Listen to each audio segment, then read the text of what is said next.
Yes, Ralph. I'll wait till all the trustees are done, but I have one for you. Okay. I'm not hearing anything else, so go ahead.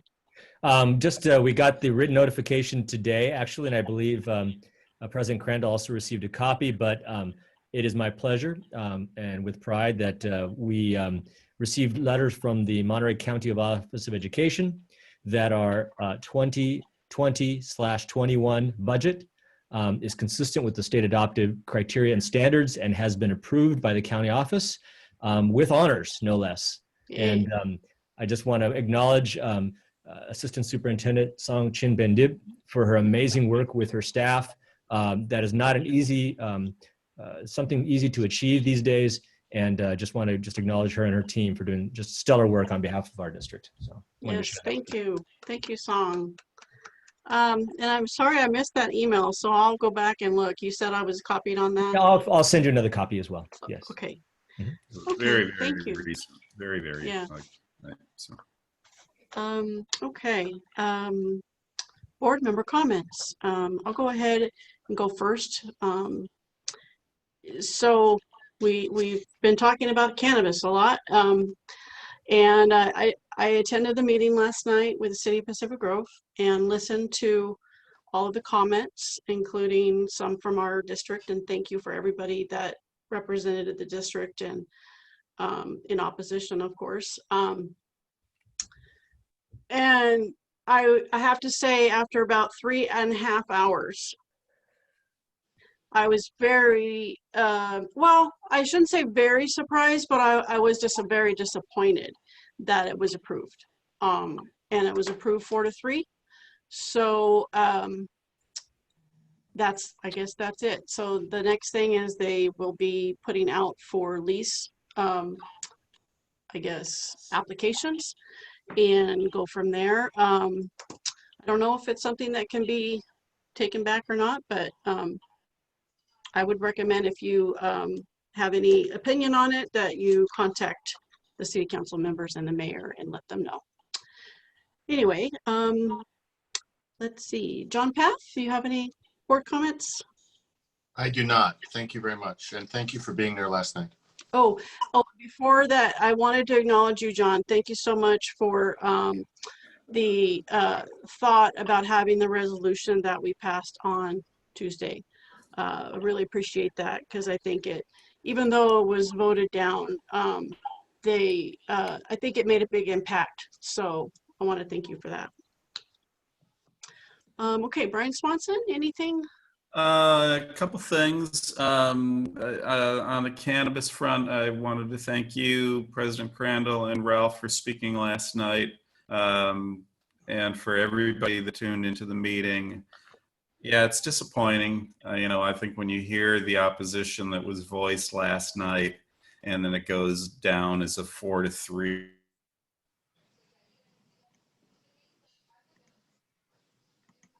We lost you, Brian. Lost Brian. Brian, I think he lost us too. I think so. What happened? Brian. Brian. Oh, there he is. We lost you for about. We lost you for the last 2 minutes. We lost you for a while. Well, that's a terrible lead-in. That's a terrible. I was trying to get your attention. Okay, because my second comment, I was just thanking you, President Crandall, and Dr. Porras for speaking last night. But the second comment that I had was that I'm logged in tonight from one of our district Chromebooks. Oh. And is it one of the new ones? I don't think it is. I don't think it's one of the new ones. And it's been working fine over here. So if there are issues, let me know. I'm used to working off of a MacBook Pro, and so some of my keyboard shortcuts don't work the way I'm used to, and I'm very much a kind of muscle memory person when it comes to computer work. So I'll try to pay attention to the screen in front of me if you're flagging me down because something's not working. Okay, I'll just do this. There you go. But so far, over here at least, things are working all right. Okay. Thank you, Brian. Thanks. John Walton, do you have any comments? Just want to thank Brad and Sherry. They were kind enough to invite me and one of my consultant partners to speak at the community high school. And I really enjoyed talking with the students about technology and things like that. So I just wanted to thank them for that. I think that's a great program, and really enjoyed talking with the students over there. Cool. Thank you. Okay. Superintendent report, Dr. Porras. Thank you, Madam President. Just a couple of things this evening. First off, I also want to thank everyone that participated and helped to take some action on behalf of the district on the cannabis dispensary item. I think that while I was disappointed with the outcome, I feel that the district did everything that we could do in regards to making sure our perspective in regards to student safety was well communicated. And I think that even for those council members that voted in favor, I think they still at least acknowledge our position, acknowledge the concerns that we had. I did send a separate email again requesting that someone on the school district be part of their selection committee. Again, I reminded them that we are pretty much the largest employing agency in the city, and as we represent close to 2,000 students, and then more than that on adult students, it feels appropriate that we should at least be represented there. Obviously, it's their choice, but feel it would be appropriate.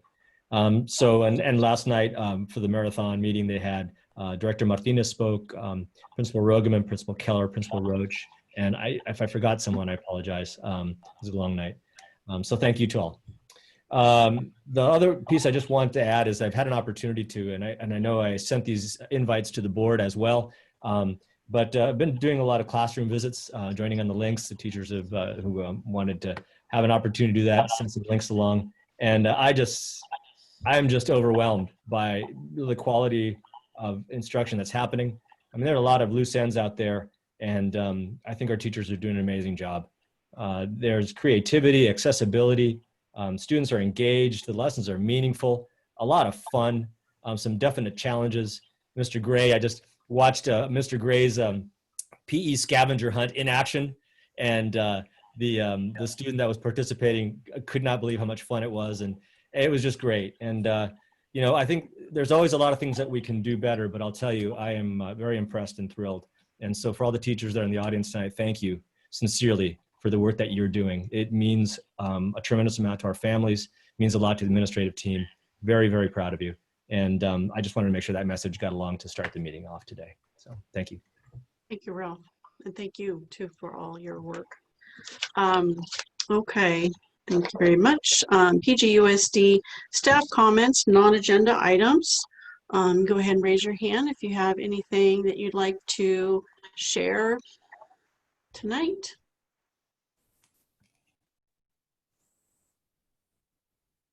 Okay, I'm seeing none at the moment.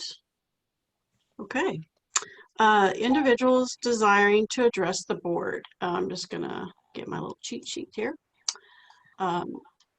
Any item of interest to the public will be heard. Comments may be limited to 3 minutes with a total time of 20 minutes per agenda item. Public comment will also be allowed for each agenda item prior to board action. This meeting is a business meeting of the board conducted in public. Please note that the Brown Act limits the board's ability to respond to public comment. The board may choose to direct items to administration for future agenda. So if you do have anything you'd like to share with or address the board, you can raise your hand. Always like to, I think we all know now, but I'll say it anyway. To raise your hand, you're going to click on the participants and the raise your hand icon should come up. And we have Barbara Martinez.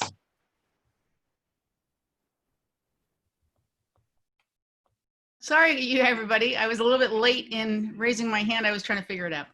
I just wanted to make a quick announcement. The adult school classes that start for the fall session begin Monday. We have a brand new centerfold spread in the weekly that has a list of all of our classes by description. Lots of new classes. We encourage the entire district to take a look at it, sign up for a class, invite your family. We have a new perspective.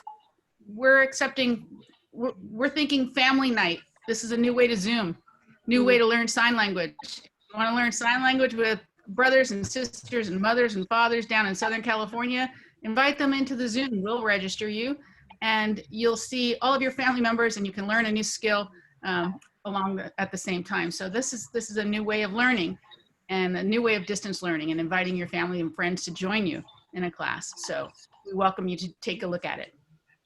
What a great idea. Yeah, it's cool. Yeah, thank you. Mm-hmm. I see no other, oh, here we go, Mary Quindamill.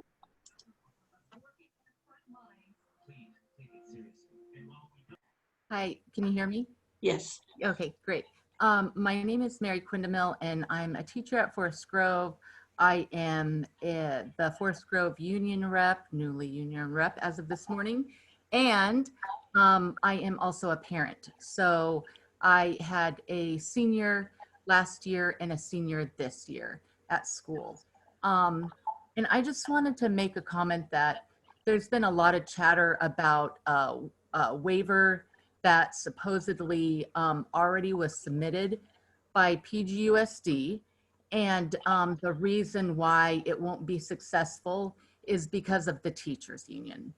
And so, which really makes me sad, because we all know that's not true, but that is what is being said out in the community. And so I just wanted to say that we appreciate the superintendent's messages that he sends home.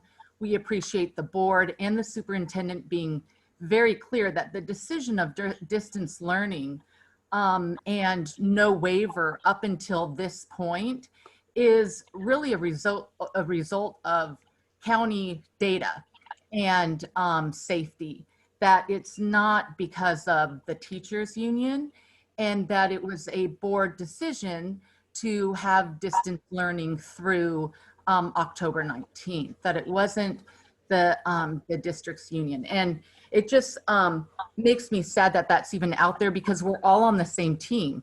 There's so many of us that teach in this district and also have kids that go to this district. So I just wanted to say that I appreciate the messages out there, and hopefully parents will listen to those messages more than messages that are posted on Facebook that aren't accurate.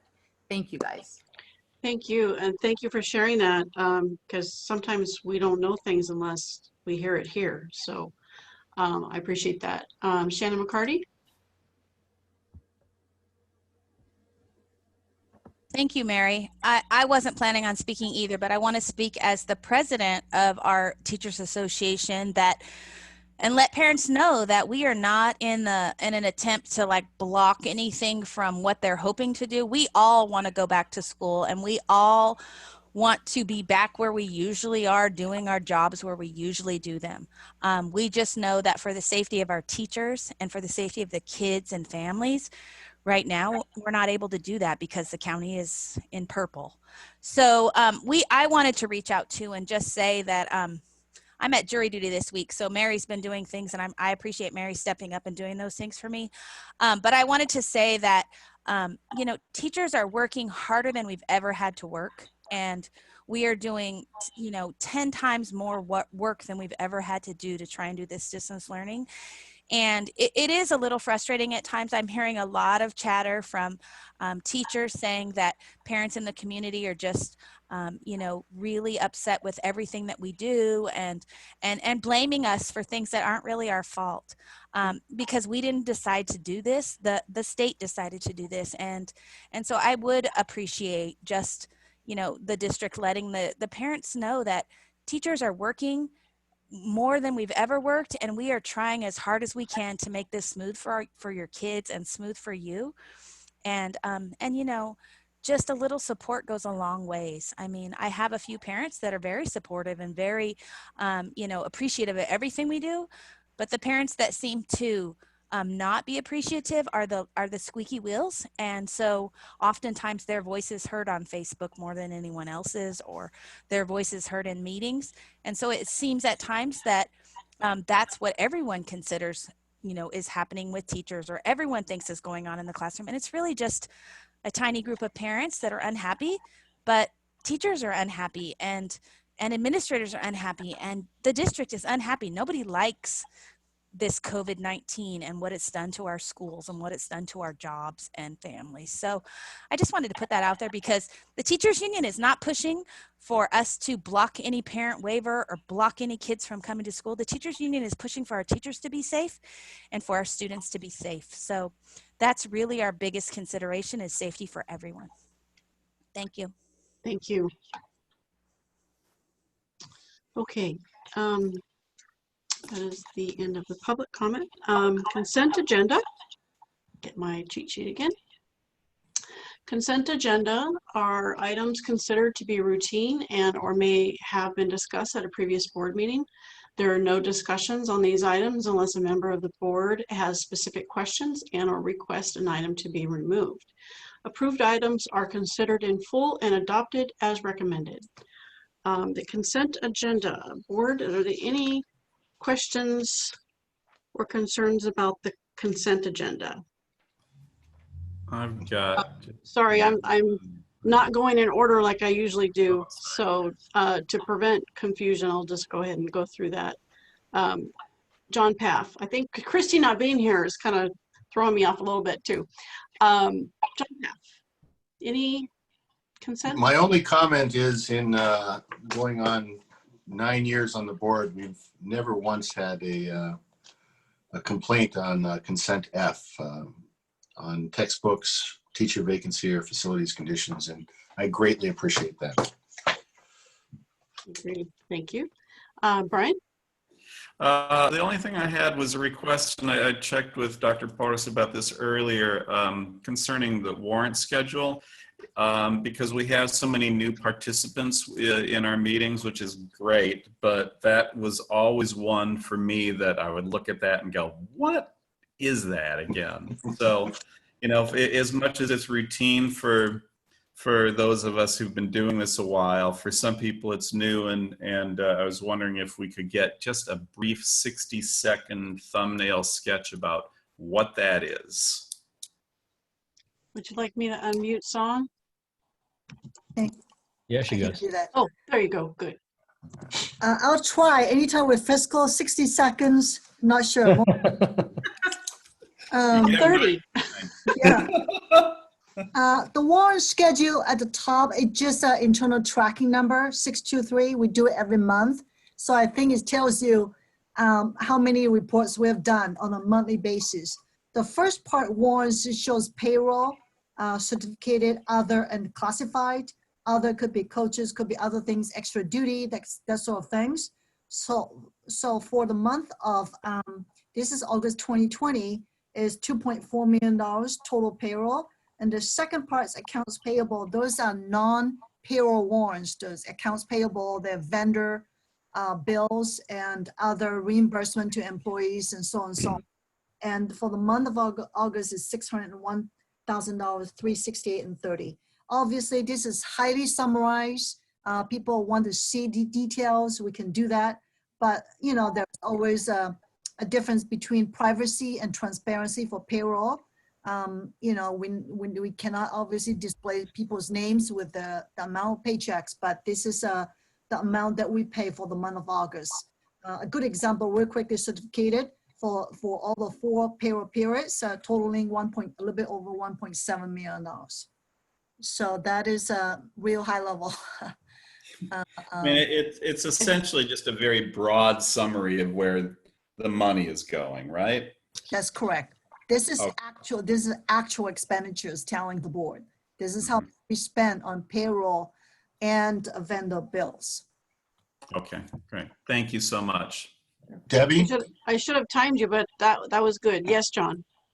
I just want to clarify with Song. I think the word warrant unto itself is a strange object unless you're in the finance world. And I think Song, am I correct that a warrant, we do not pay our own checks.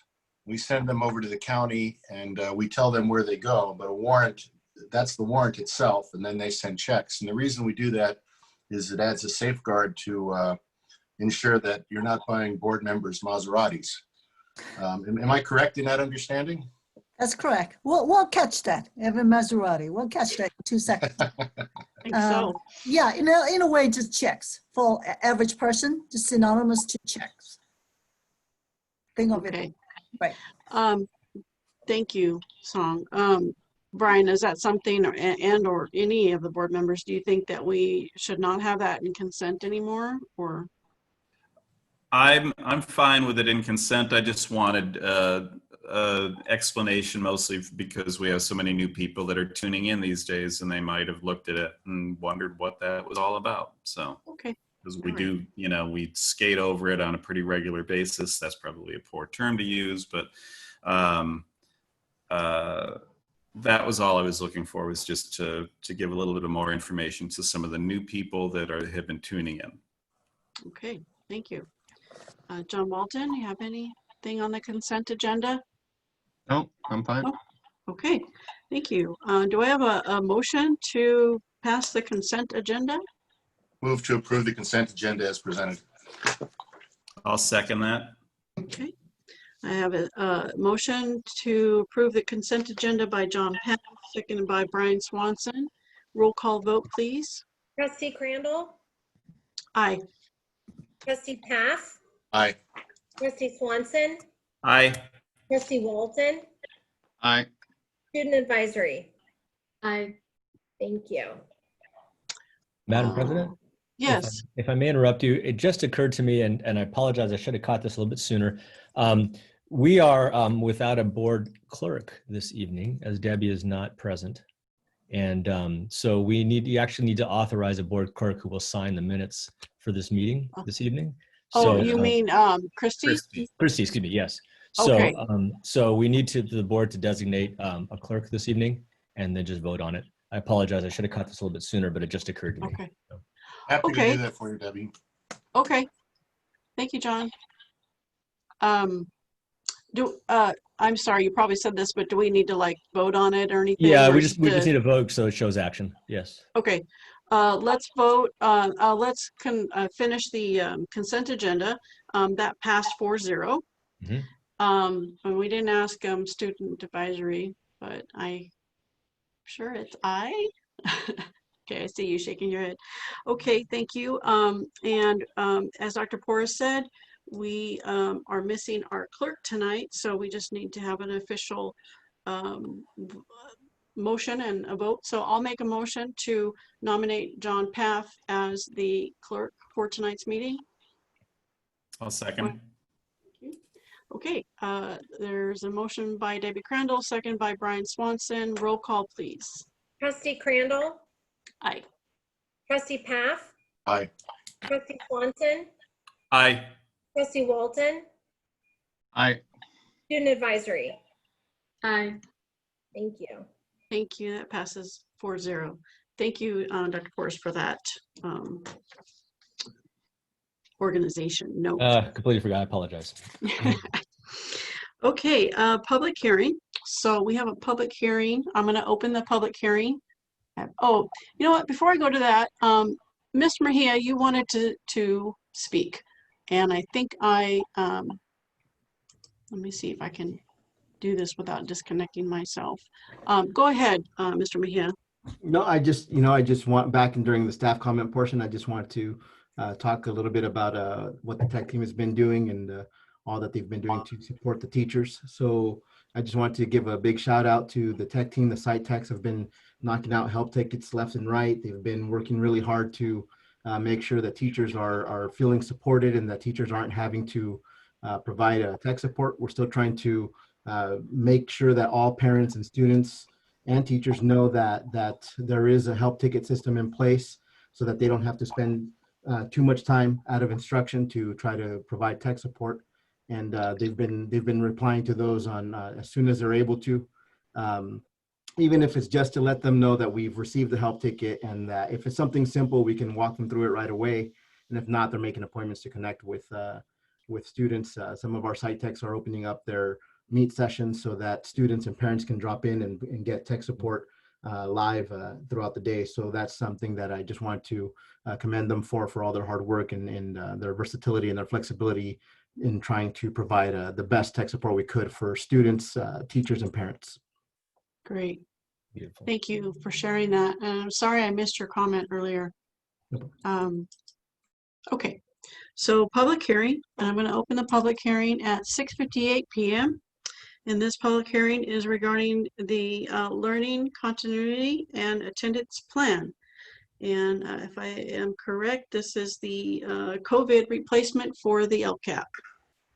Is that correct, Ani? Okay, and I'm going to pass it over to you because I know you have a presentation. So looks like, oh, you're unmuted. Go ahead. Yeah, there should be a PowerPoint coming up. There we go. There it is. Thank you. Yes, so I'm presenting along with Claire Davies. So I'm Director of Curriculum and Special Projects, and Claire Davies, Director of Student Services. This plan, and I just want to say that this plan really does represent a collaborative effort of all of our PGUSD administrators and staff and classified staff. I just want to say that this plan really does capture where we have been, where we are, and where we're going. When it comes to our response to this COVID pandemic. And yes, it does replace the LCAP, and I'm thankful for that because the state knew that we had to address these issues in terms of student learning, bottom line, student learning. So if we could go to the next slide. Okay, thank you. So I just wanted to share, that the components of the plan on this slide, these are just the parts that the state wanted us to address. They wanted us to look at our general information, where we've been, what did we learn from our experiences, and then what stakeholder engagement did we entail in order to devise a plan that was going to meet the needs of our community. And then big ideas are, what about the continuity of learning of students from last year to this year and moving forward in 2021, as well as issues of per pupil learning loss. And then again, mental health, social emotional issues, family engagement and outreach, and then additional actions that are implemented that we're doing this to make this plan work. And then this is the connection to the LCAP, which is our increased or improved services for our foster youth English learners and low-income students. That whatever our plan entails, we must make these students a priority, as well as our students with special needs. Okay, next slide, please. So, as I mentioned, the general information and stakeholder engagement it describes the impact that our district had at the time of closure. Not only was it the impact to our teachers, to our classified staff, but also to our students and to our families. I mean, so in that section, we tell the story of what happened, of how students were impacted from one weekend. I mean, from a Friday to a Monday, all of a sudden their lives were changed completely. All of their social communication with, all sports, everything was shut down. They had to do school from home. Our teachers had to teach from home. I mean, it was tough. And yet we did amazing things to support everyone to the best of our abilities. But we learned a lot from those experiences.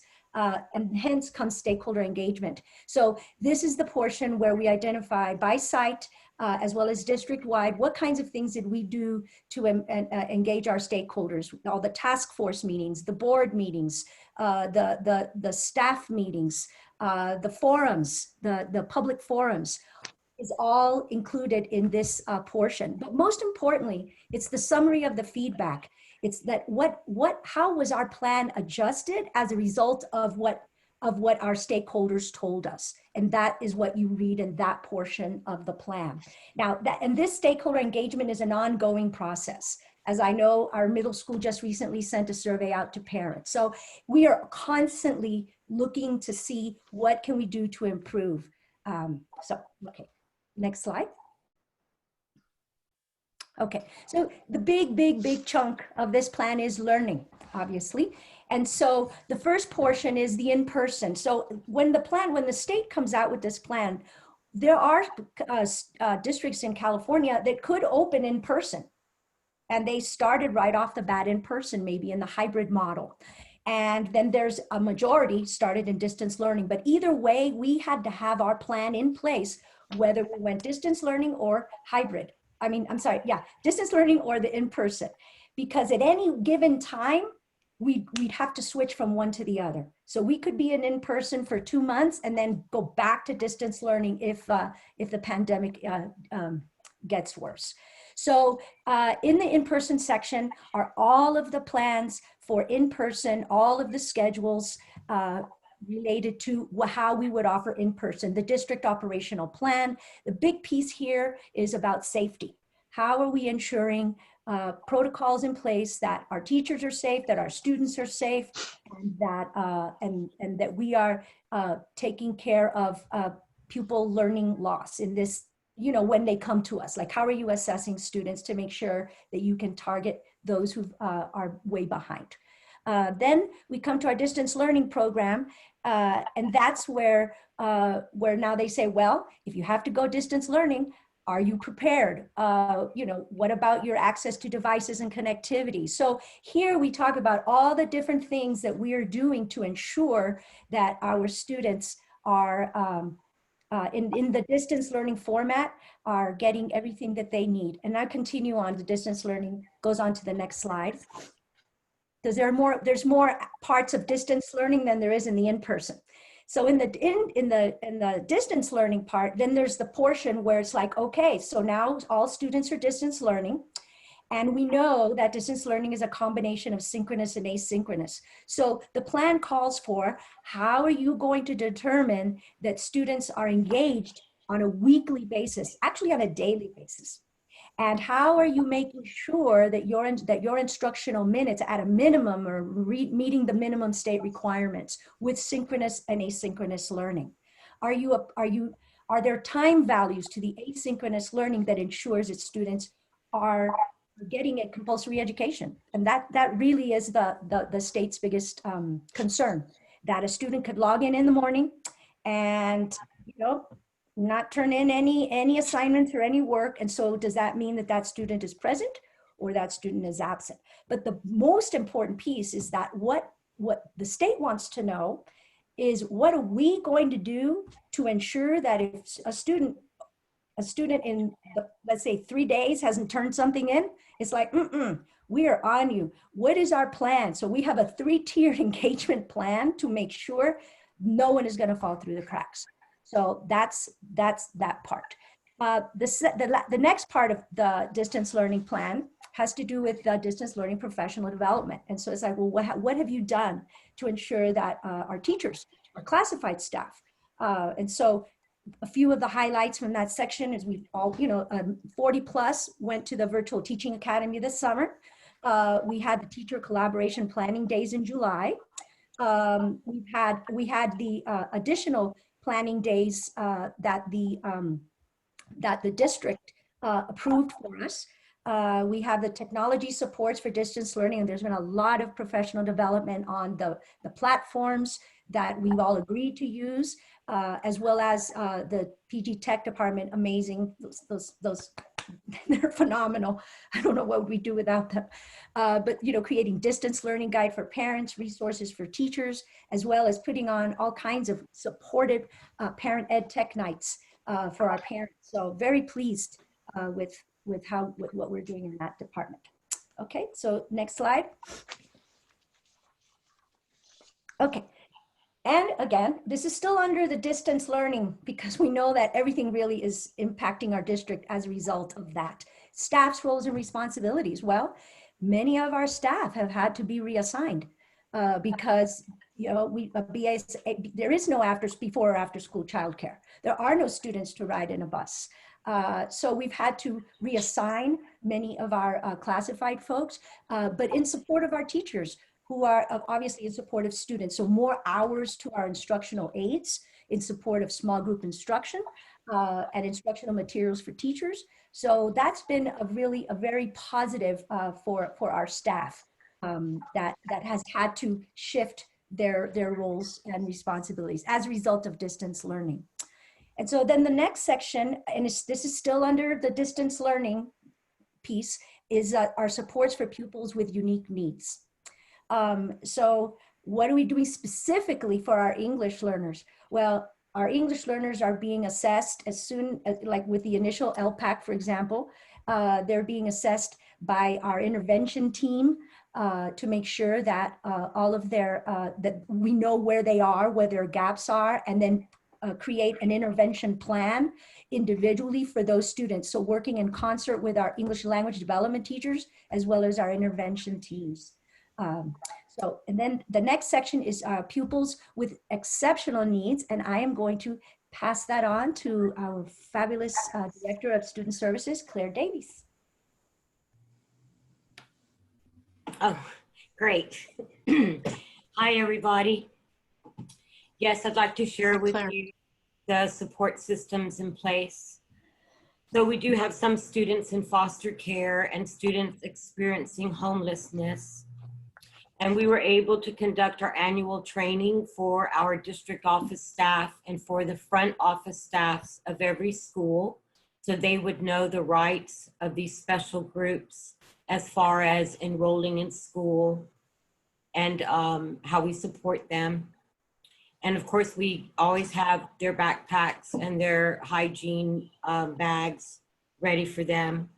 We also put them in contact with our school counselors so that they have eyes on them and make sure that they adjust to our schools and that they're able to be successful, and that the counselors can touch base with the parents to see if there are any additional needs in which the counselors can put them in contact with local resources.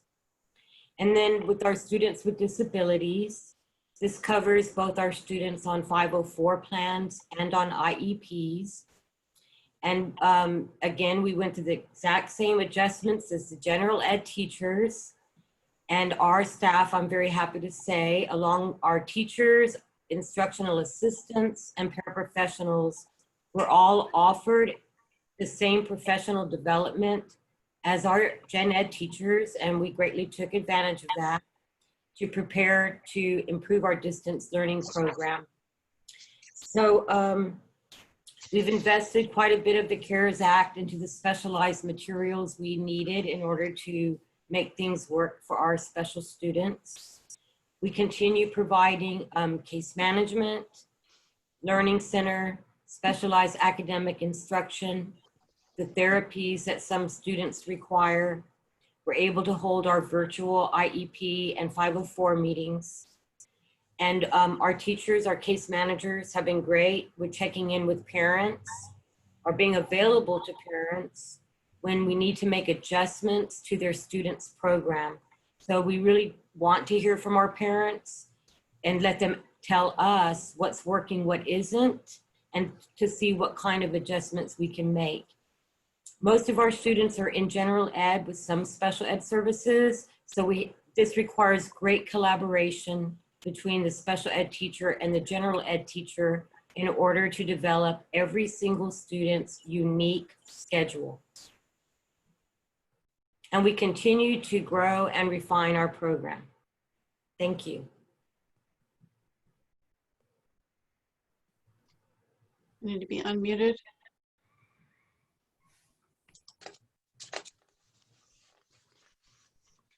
Should get a prompt. There we go. Okay, thank you. So I just want to share too that you'll see sections after that. You'll see that these are actions that are related. They're related to the costs. So what costs have we incurred as a result of putting all these in? And so those are all outlined. And these are specific costs related just to the distance learning component. Okay, I just want to point that out. Okay, next slide, please. So pupil learning loss is again, it's another section again around the loss of learning that occurred as a result of the COVID, as a result of the March closures, and so what are we doing to address that? So how are you measuring student learning? What are the types? And you have to measure in English language arts, math, and English language development, as well as the other content areas. It's not just these three, but they highlight these three. So how are we measuring? So we are doing diagnostic assessments across the board. I know for sure that in elementary, we're assessing English language arts, math, and English language development, as well as at middle and the high school. Then we are looking at strategies. So how are we going to ensure that the strategies that we're using are effective? So it's like, what strategies are you using and how do you know that they're effective? So strategies that we're using, like I say, is 3 tiers. If, you know, tier 1, if a student is really behind, then we are going to assess and target instruction for that student specifically. Our resource teachers are working with our intervention teachers. We have student study teams. Our whole team of teachers is working together to be very specific about what our students need. Do they need further interventions? Do they need to go to support classes, let's say at the middle and the high school? Do they need tutoring? I mean, what is it that our students need? And these are the steps that we're going to take to do that. And that's all that is listed in the plan. And then again, the effectiveness of the plan is how are we monitoring? So students who are targeted as a result of learning loss are being monitored on a weekly basis to ensure that we are closing the achievement gap. Next slide, please. All right, this is Claire's again now. Okay. Well, our wonderful counselors have continued their fine work with our schools. They are able to continue to provide individual and small group counseling using, using Google and Zoom meetings for students and parents. Each counselor has worked with their administration to develop 3-tiered systems of support on every campus. And we've talked about this many times before. Tier 1 supports are the supports that are in place for all students. And examples of that would be our social emotional curriculum, such as Toolbox, and the caring circles that are available for whole classes or groups of students. Tier 2 is case management for certain students that we need to keep our eyes on, check-ins with individual students, checking in with teachers, and providing counseling sessions for students of concern. And that might be individual or it might be small group. And tier 3 continues to be referrals to outside therapeutic and agency resources. And again, this is to support not only the student, but the family. And our academic counseling continues at Pacific Grove High School and at our community high school. Presently, now that we've got the counseling program up and rocking, the counselors are working to expand the program to include parent meetings and events to provide the support families need right now, learning the social emotional tools to help manage stress and anxiety in the home. And we also are working to expand how we can provide more support to our teachers and our staff. Thank you. Okay. Next slide, please. Okay, so this is the section of the plan that calls for how are you reaching out to your pupils and your families, especially if students are not logging in, if students are absent, if students are not turning in assignments. So this is really, really important because we know that not everyone's home life is the same. And there are families out there where where an older brother is taking care of the younger ones and they're all doing school at the same time.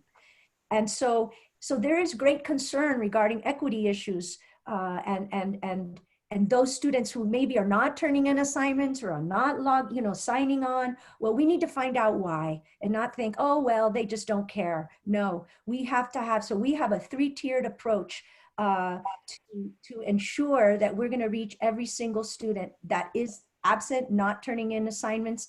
And so our first level is, the teachers. The teachers is our first line of defense there. And it's that constant communication of teachers working together collaboratively saying, I'm worried about this student, and then reaching automatically to the office staff, and then to counseling if needed, to our administration, and then moving into intervention services. So being absent or not engaging is not good enough. So we this is a very important part of our plan. Okay, so moving on. Next slide, please. Look at that. And now we come to nutrition, and Stephanie Lip, please. Our fabulous director of nutrition. Stephanie? Is she here? She should be. Hi, yep, I was waiting to be unmuted. Okay. Hold on 1 second. Okay. Yep. So since the beginning of the pandemic, our operations have, or our department has been consistent in our operations and in continuing to provide services to the community. So really proud of our staff in being able to just be ready to do whatever we needed. I mean, when it was announced that schools were closing on the 13th, it was announced, and that following Monday, we were ready to work out our new curbside meal distribution. And it really has taken, it's been an entire district effort to let the families know, make phone calls to the homes, mail out letters to let them know that this was happening. And, you know, initially we only had 2 locations, and after hearing from the community that perhaps a third location was needed, especially at Arkwright Court, we quickly worked that out, and within like another week of doing the curbside meal services. And it seems like these 3 sites have been working well to reach our community. And especially with our national waivers that now have allowed us to serve outside of our normal meal service times. They allow for parents to pick up meals for the kids, and they allow for feeding to be off campus, and most importantly, allow us to feed any child age 18 and under for free. I think that's been huge, especially in this time, and we're really humbled to take just one thing off of the parents' shoulder during this. So yeah, I just wanted to show some photos because just put some context into what goes on Mondays, Tuesdays, and Wednesdays, pretty much every day. I mean, we've been serving on days that we don't even normally serve on a regular school year. So that's been really nice to be able to do. And we're able to make some fresh prep meals, such as the fajita chicken bowl in the middle, and do some favorites like the Build Your Burger on the bottom left, orange chicken on the bottom right. And you can see how our setups are. The center bottom is Robert Down, and then the top right is the high school. And we're, you know, breaking about 400, we're serving about 400 children on Wednesdays especially. That's been really nice to just, you know, be able to keep that consistency for the students during this time. And then one other thing is in partnership with St. Mary's Church, and that's been through word of mouth from a teacher who connected us to donate some of our leftover lunches to them. They worked with the food bank in securing boxes of fresh food, really amazing produce, vegetables, fruit, tons of food. And they're doing this every Wednesday at all of our meal distribution sites at that same time. So it's kind of a one-stop shop for families. Anyone can come and get them. So another opportunity to just keep food in the house.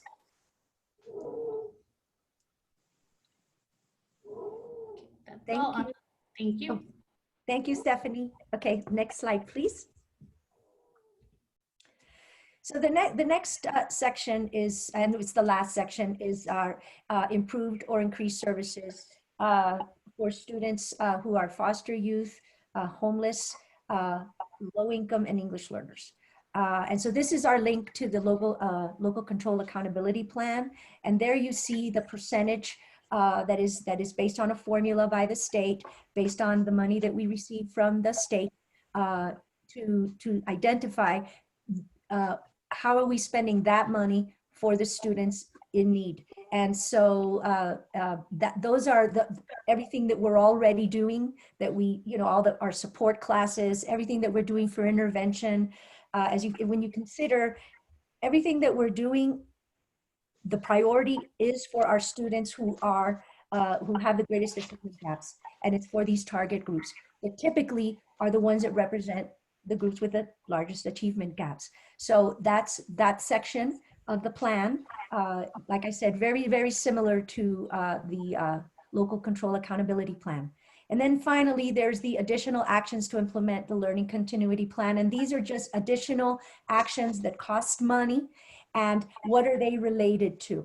And so with that, I would like to open this up to, oh wait, the next slide. I have to say this part. Okay, so it's very important that we get public hearing feedback. If you have questions, Dr. Porras and myself will respond. So please email us. We have to respond in writing before our next board meeting, which is scheduled to be the 24th, before our board approves the plan. So, and with that said, I just want to thank all of our administrators and teachers, because I mean, this plan really is the work of everyone pulling together, of all those planning days, of figuring out schedules, of I mean, it's just, this is the work of everyone. So I'm the person who is speaking. I'm the spokesman. So I'm grateful for it. And you're a good one. Well, thank you, I'm Ani. grateful to be a part of this team. This is a rocking team, I'm telling you. I'm telling you. So with that, I'd like to open up to public questions. Okay. Board. Well, if public does have questions, please, you could raise your hand, but we're gonna, the board's gonna discuss it first. I have just a couple questions, Ani. The report of, you said the monitoring, is there reports, or how are you monitoring the students? Well, they're being given diagnostic assessments. So for example, let's just take elementary. Elementary is the one who gives the most diagnostic assessments. So let's say the elementaries all gave the DIBELS, which is a reading assessment. So they can see all the kids, where they are, and who is really, really below grade level. And so that way they know to target those students. But not just that, I mean, there's the assessments that come with the curriculum. For example, there was a SWAN assessment, a math assessment that identified gaps in learning before they would begin with their first unit of study. So the teacher knows, I have to go back and reteach this that was from the prior grade level.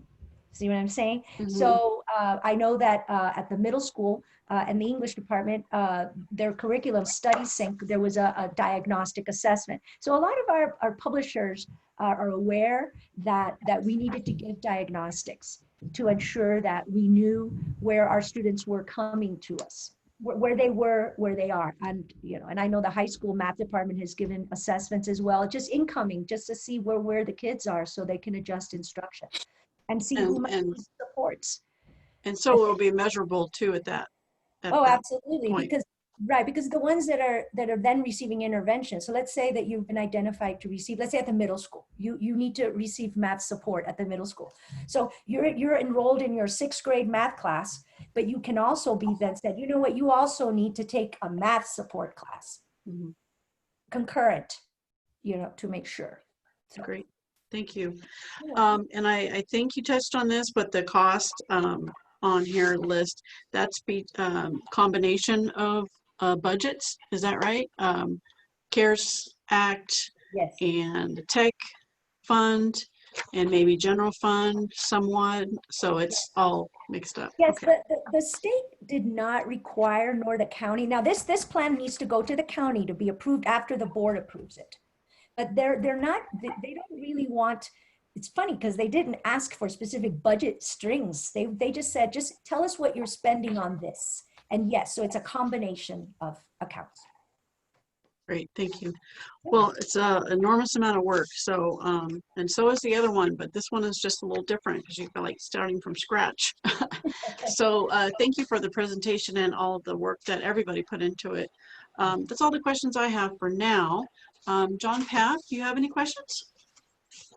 I really don't. I'd like to thank Ani and Claire, I'm sorry, Director Silva and Director Davies and Director Lips for their presentation, but also really commend you on putting something together in the 6-week time frame. If you recollect, we at the end of August were required to say, well, we have to have something in place by September 30. And in fact, we have to have a public hearing and a 2-week window in which to have public hearing. And this is a long document. It's 28 pages in roughly 14 days to get that. And that included 2 public parent groups. And I really want to say that is a lot of effort in such a short period. And thank you very much. And I really want to make sure that we thank our principals because they were right in there with us. They wrote a lot of this document. Yes. Thank you. Thank you, Karen. Yes. Said it's a great team. For sure. This was Brian? effort. Absolutely. Yeah, it has to be, right? Yeah, there's no other way. And you know, I did already have our plan reviewed by the county, I just want to say.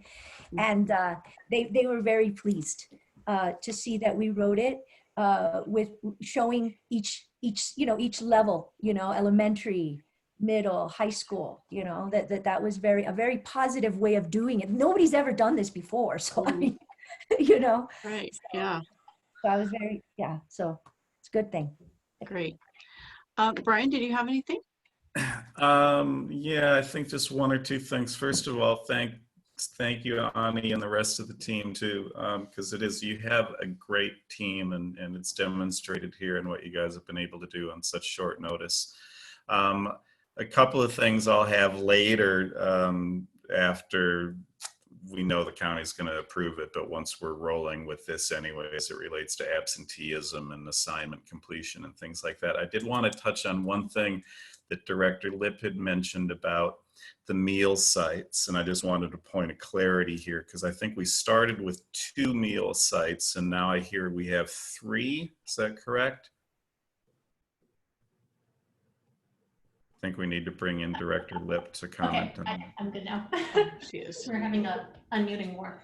Yeah, so starting 2 weeks ago now, we added Robert Down. So this is in the beginning of this school year is when we started out with high school and Arkwright.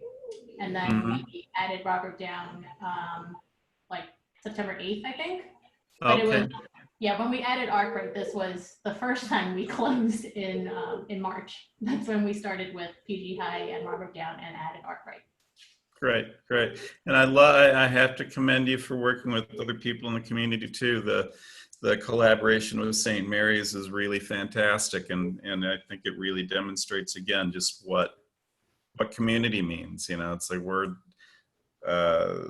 what happens in the district is just not what happens with our students and the teachers and the parents, everything that we do. And I think we're just fundamental to the core of a solid community, and that's demonstrated in so many ways, but being able to collaborate with St. Mary's and make sure that other people are receiving the help that they need during this especially trying time is really something. So thank you for your extra efforts when it comes to that.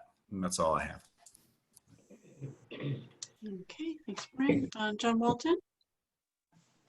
Thank you. Yes. First of all, just to build on what Brian said, you know, I'm always amazed at how much better the food looks now than when I went to school. I don't remember it looking that good, but really appreciate the team that puts together the meals for the community and the students. It's really special to see that. So I appreciate all that's happening there. And I know it creates a lot of goodwill in the community as well. It really creates that tight bond between the school district and the staff and the community, which is great. I did have some comments or questions, Ani, I guess, about the input piece. I know you said, you know, this plan, we need input on it. before we send it to the county, and you're asking parents to send emails to you and Ralph, which is great. I'm sure you'll get quite a few after this meeting, but it struck me, when we were going into this, you all had set up these parent input groups, and we had surveyed the high school students. And, I thought that was really valuable when we were going into this planning phase. I thought people were really engaged and passionate about viewpoints, which is always good. And, we've all been in this for a while now. And I was just hoping that you would, think about continuing to leverage those input groups for the different school sites. I thought some of the ideas that the high schoolers had were really great, and to resurvey them and ask them, how they are feeling about the classes, because I know a lot of us had different views on what we thought was best for them. But, as young adults, I think, now that they've been going through it for a while, they can probably provide some really, really valuable input. So I hope you're able to get some input from those groups as well, because even though, we probably have, our usual good group of people watching this meeting, it's always a small subset. And so a lot of people won't know to email you and Ralph after this meeting. So maybe we can do some proactive outreach. I was hoping you or someone could speak to how we're leveraging. I know we talk about some of the students with, special learning needs and things like that. And I'm still unclear on how we are adjusting or leveraging the online learning experience for students that, have special learning needs, or that doesn't really work for them. I know, we had to create a plan that met the needs of the majority of the students. But, I feel like there's probably some students who don't really, fit in that mold of just looking at a computer screen and trying to learn through that. So I'm just wondering if you can talk a little bit more about what we're doing at the elementary schools or high school or middle schools to accommodate those students that, don't really fit in that mold of staring at the computer and learning that way. Okay, thank you. That's a great question, John. Surprisingly, it's working out well for most of our students. So as I said before, and I think you're talking about, you're talking more with the students that require special education, specialized academic instruction, about 50% of their day. Mm-hmm. One of the things that really helped us is the families that accepted both a Chromebook and an iPad. Mm. And so by having both devices, the Chromebook helps with more of that connection. The teacher is talking to me, the parent is talking to me, I can see my friends, but the tasks are more done on the iPad for some students. We invested in a lot of new online apps and licenses that give us our data monitoring, our progress monitoring data. But, the kids have really come along. Most of our students are fully participating, and every student has an individual schedule, and the teachers they're marking every period, whether the student participated or not. And so, there's some students, it was really rocky at the beginning. We still have a couple of students that we're worried about. It requires a lot, just as for our TK students and our kinder students. It requires a lot of support in the home, a lot of a family member sitting right with the student and guiding them through. And I would say that's the hardship, a big hardship for many of our families. But for them, I check in with the teachers all the time, and I check in on individual students. And it seems that the engagement is working very, very well for most of our students. Okay, thank you. Is that it, I John? didn't have anything else. Thank you. Okay, great. Thank you, Claire, also for that explanation. Okay, I'll open it up for public comment. We're still in the hearing phase. Actually, it's only hearing tonight, huh? Yeah, it's just the hearing tonight. Are there any public comments or questions regarding this item? Just gonna pause for a few seconds. Okay, I'm seeing none right away. I will bring it back. And Gabby, I failed to ask you if you had any feedback or I do not. questions. I don't personally have any feedback, but it is all very interesting for me as a high school student right now to listen to this and Yeah. what's going on with other students. Definitely. Thank you for that. Okay, well, we do not vote on this tonight. It's just a hearing. So, Director Silva, unless you have anything else, we'll go ahead and close the hearing. I just wanted to address just one thing that John mentioned, Okay. and that was, his comment around asking students surveys. Yes, we're going to do that. That's hugely important. And so our ability, our goal to continue to connect with our families and our students is an ongoing thing. I just wanted to say that because that's hugely important. We need to know. So, Thank you. yes.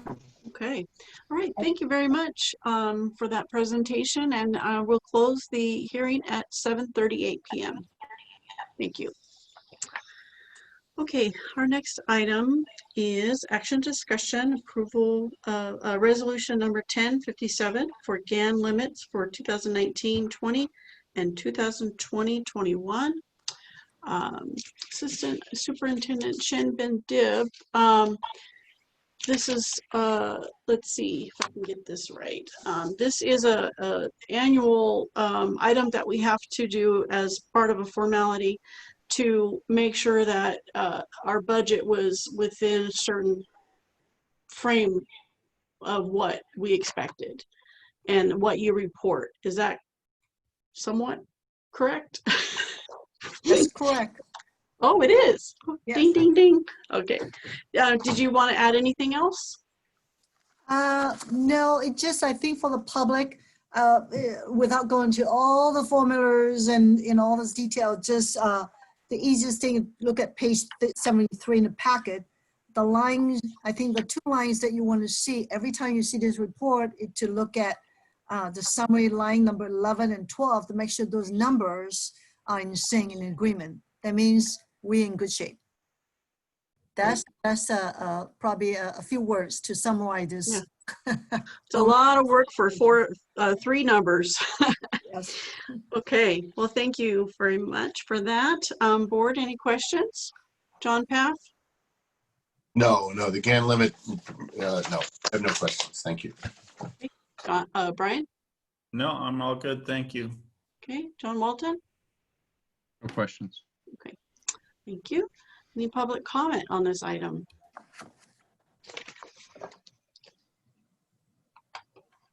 Okay, I'm seeing none right away. I'll go ahead and make a motion to approve the resolution 1057 for the GAN limits for 2019-20 and 2020-21. Seconded. Okay, thank you. I have a motion by Debbie Crandall, second by John Path. Roll call vote, please. Trustee Crandall? Aye. Trustee Path? Aye. Trustee Swanson? Aye. Trustee Walton? Aye. Student Advisory? Aye. Thank you. Thank you. That passes 4-0. Next item is approval resolution 1059, authorizing state preschool contract. Director Martinez, or Principal Martinez, excuse me. I'll hand that over to you if you have something that you'd like to present for the discussion. Not present. And we but- originally presented this back in June before the start of the school year, but we had some additional paperwork to fill out for the state, and we did that. And so we are re-presenting this to you tonight with the allocations and the paperwork presented. Okay. All right. Board, any questions? John Path? I have none. Thank you. Okay. Ryan? I think just to clarify one point, because the fiscal, I was a little confused about the fiscal impact states the maximum reimbursable amount of $122,899. But that's not our actual cost, right? Our cost is... Our costs are higher, and our district does supplement the fund We get per pupil rate, and I believe it's at 14.7 students for that classroom, maximum reimbursable rate. Yep. So our state preschool's always been reimbursed, either by the before and after school program or from the district in some form or fashion. Okay, so the fiscal impact that's stated there, that's not really a net number though, right? Our net is different. I'm going to defer to Song on that one. That's correct, but the fiscal impact, I think, because this is only specifically dealing with this contract, therefore the fiscal impact is only maximum amount. If the fiscal impact about the program would be different, and like Principal Martinez said, the difference is in the past is always reimbursed by or contributed by BSRP program, but now because of the with no classes or sessions in happening, the general fund has been contributing to both programs, the state preschool as well as BSRP. I would like to add though that we are gaining additional revenues from the QRIS, and in the next board packet you will see the MOU with the Monterey County Office of Ed with our additional funding that we are getting with the QRIS rating with the state preschool as well as the child care facility at the adult school. Great, that's all I needed. Thank you. Sure. Don Walton, any questions? Yeah, just one quick question. So the maximum number of students is equivalent is 14.42. Do you have a sense? Do you have a waiting list? If we exceed that, how are you going to pick, in what order students are allowed in, and how we're going to handle any overage? Well, we don't have overage at this point. Right now, we are actually under. Parents are keeping their kids home, and so we are advertising. We have a fierce approach to advertising the program and making sure that parents know it's safe to send their kids to school so that they can return to work. So we can keep you updated on that, but right now we're not at capacity. Okay, thank you. You're welcome. Just as part of the discussion, I just want to point out that Christie's name is on this as the signature, so John would be signing this after the meeting. Okay, so I just want to make sure that's part of the discussion. Yes, thank you, Madam President. Yes. I have to ask because I might have missed it, Principal Martinez, but so what is our max limit for the students to be safe during the COVID? Because, or are we not? Oh, sorry.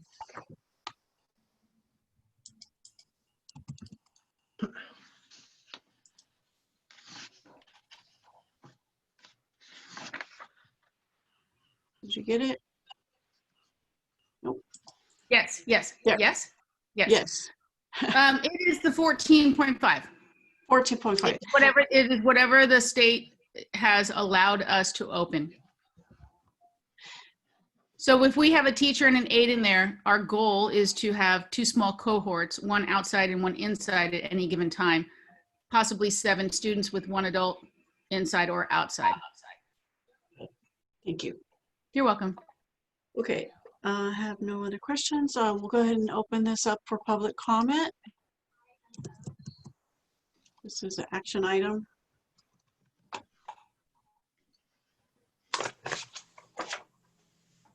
Okay, I'm seeing no comments right away. I'll bring it back to the board for a motion, please.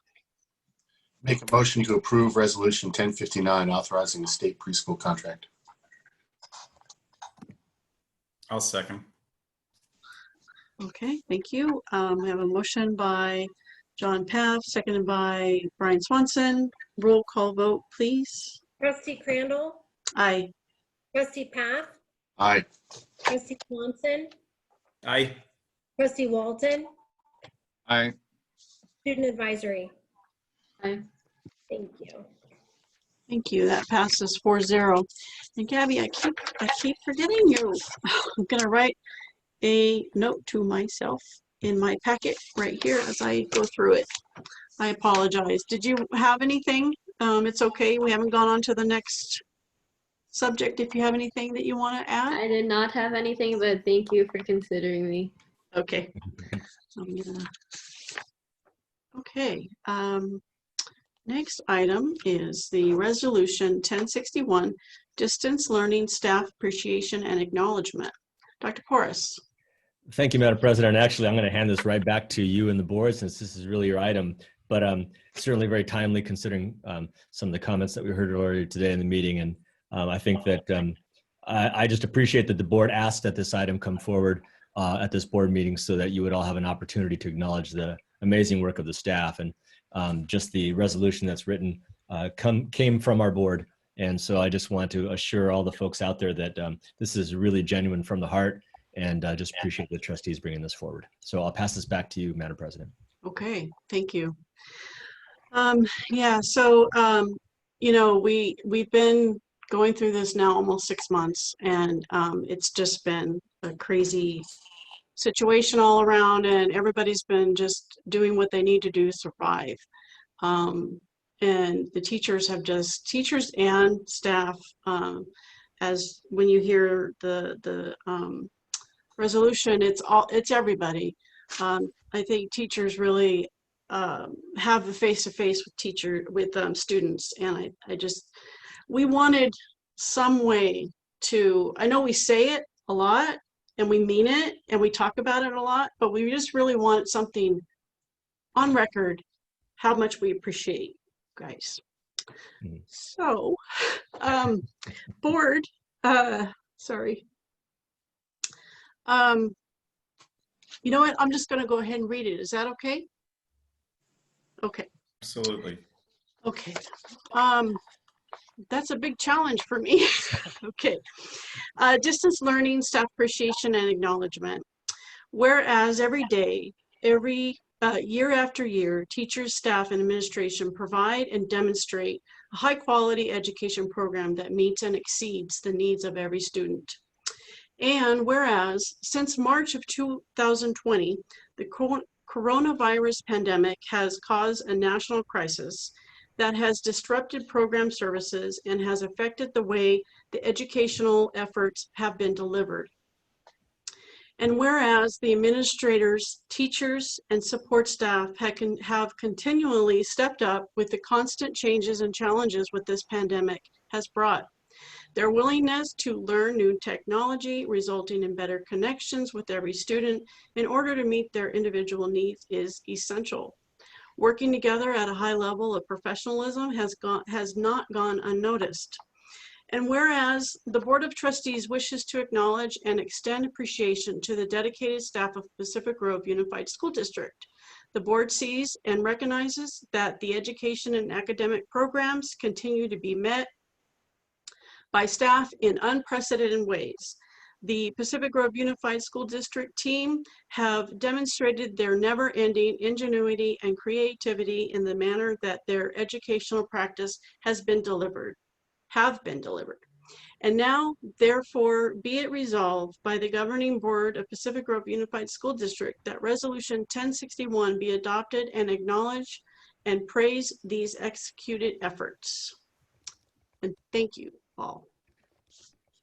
Okay, now I will bring it out to the board while I calm down. John Path, do you want to add anything? Thank you, Debbie. I appreciate this coming forward today, and I do want to thank all our teachers and staff and administration in their efforts. I actually have quite a bit more. I'm not going to go there, but truly, this has been the strangest year on record, certainly for forever. Thank you so much. Thank you, all of you, so very much in trying to pull this off. Brian?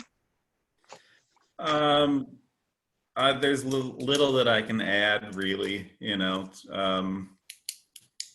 I know we've touched on it again and again, but obviously nobody signed up for this. And yet everybody involved has just continually stepped up and gone above and beyond. And God, I know it's hard, but the manner in which everybody has managed this, and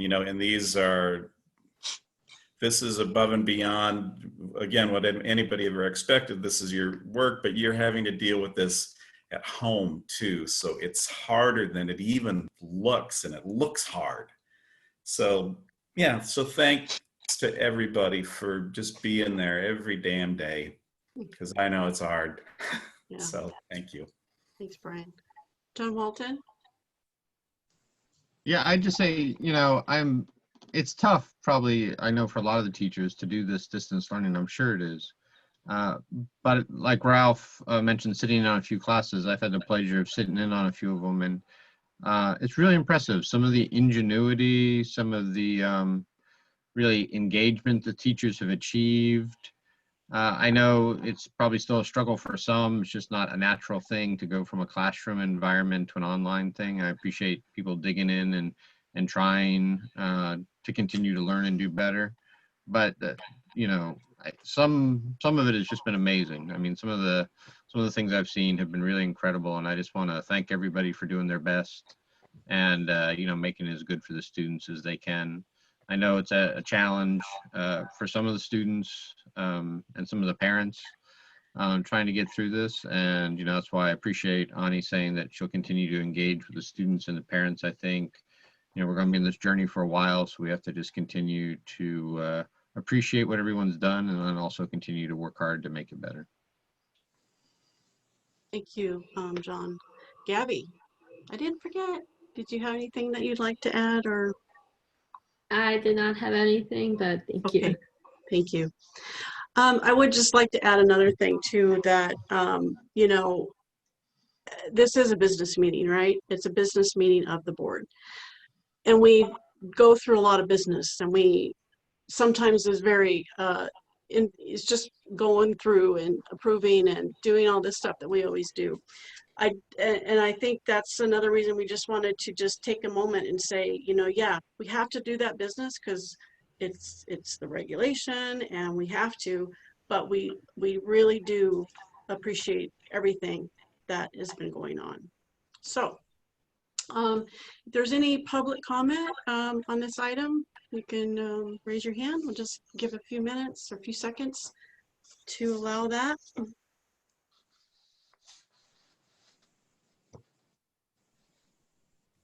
Okay, I haven't seen any right away.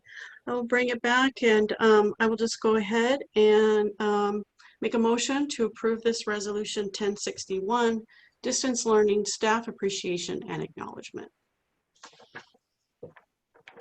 I'll second. Thank you. Approval by Debbie Crandall, second by Brian Swanson. Roll call vote, please. Trustee Crandall? Aye, definitely. Trustee Path? Aye. Trustee Swanson? Aye. Trustee Walton? Aye. Student Advisory? Aye. Okay. Thank you. That passes 4-0, and thanks again. I mean, I don't know how many times we can say it, but hang in there. Hopefully we're coming to the end of it eventually, for everybody's sake. Okay. Madam President, I think there's a hand raised. Oh, okay. Oh, Mr. Hagquist. Did you get it? Oh, we got to unmute you. There you go. Let me do it again. Sorry. Okay, there you go. Sorry about that. It took me a minute there to find my hand raising symbol. Just wanted to say thank you for recognizing the teachers. It does mean a lot. And I think that the school board, you all have done a great job too in modeling, going above and beyond. Just take the last 3 nights as an example, right? Yeah, all of the emergency board meetings, working late, the long late nights. We're all doing it for a reason. And the reason is our students. And for me, that's the thing that keeps me going. I see their faces every day in the little Zoom in the grid. And it's just, that's what motivates me. I also would like to say that your offer to come and visit our classes, we hear that as well. Because not only are you doing late board meetings, but you're offering to jump into our Zooms. And I really appreciated that. I know I put my name on the list and just appreciated the offer out there. So thank you for all you're doing as well. And thanks for the recognition. Thank you. We appreciate that very much. Okay, no other hands? Okay, good. All right, action item D, Memorandum of Understanding between Pacific Grove Unified School District and the Monterey Bay Charter School. As I understand this, I will open this up to Director Binder and Coordinator Mejia. But just to summarize is that our neighbors that lease our building were in dire straits and we have helped them out. And this is just an official agreement of that. And so I don't know if Director Binder, if you want to add something to that. Sure, thank you. Thank you, Madam President. Yeah, this was an interesting development that occurred during the week of August 19th. It was a Wednesday that we got notified. They basically reached out to us. I think it was Donna Kiernan over at Monterey Bay Charter. And they were kind of in, like you said, dire straits. They were pretty much in a predicament because they had school starting on the following Monday, on the 24th. And of course, they had seen this coming. They had placed an order, like so many districts across the country, for new student devices. And of course, because of the way the supply chain has been affected by this, they are not looking at getting these anytime soon. Likely by the end of October is when they estimated they would be arriving, their student devices, their Chromebooks. So we kind of, jumped into action and procured 120 of our legacy units and made sure that they had chargers and that they were working properly. We reprovisioned them into a specific organization unit in the Google Management panel and made sure that they still had security settings and so forth, and got them ready so that students at Monterey Bay Charter could open them up on day one, August 24th, and log in and at least get some semblance of online instruction. So, it was seen as a gesture of goodwill on our part, and I thought it was the right thing to do, particularly because we're fortunate enough to have the resources to do it. So. Thank you. Mr. Mejia, did you have anything to add? No, just the only thing I was going to add was the fact that, there's so many different school districts right now that are still waiting for orders. They're just back ordering a ton of different tech items right now. And right now they're going without. And so I feel that our district is in a particularly fortunate circumstance where not only do we have enough devices to cover our students' needs, but we're also in a position to help a district or to help an organization, school that does not have that ability right now. So I do feel that it's the right thing to do in the moment and be able to continue to provide that support to them. Thank you, and I want to acknowledge you and the team too for getting our district ahead of the game. So we are not in that position. I know we had a pretty good, we have a pretty good size bank of Chromebooks before, but I think doing what you suggested and purchasing them ahead of time really was a good thing. So thank you for that. I'll just go to the board for any other questions or comments. John Path. Well, there is a strong counterpoint to having purchased and allowing other students in other districts possibly to have them. However, I have questions on this contract, but quite frankly, none of them are important enough to hold any of it up. So let's move on. Thanks. But, and it's, I mean, it's just a letter of understanding. Just want to make sure it's not a contract.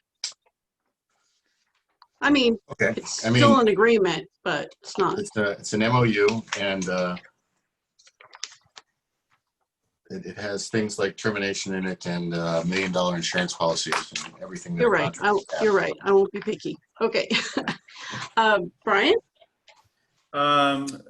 Just my proverbial virtual hat off to Mr. Mejia and Mr. Binder and the rest of the tech team. And then it's this sort of echoes what we touched upon earlier, the work with St. Mary's, that when I see something like this, it just makes me that much more proud of the team of people that we have at the district, because this again is what community is all about, and seeing that there are other people that are in need and we were in a position to be able to help them.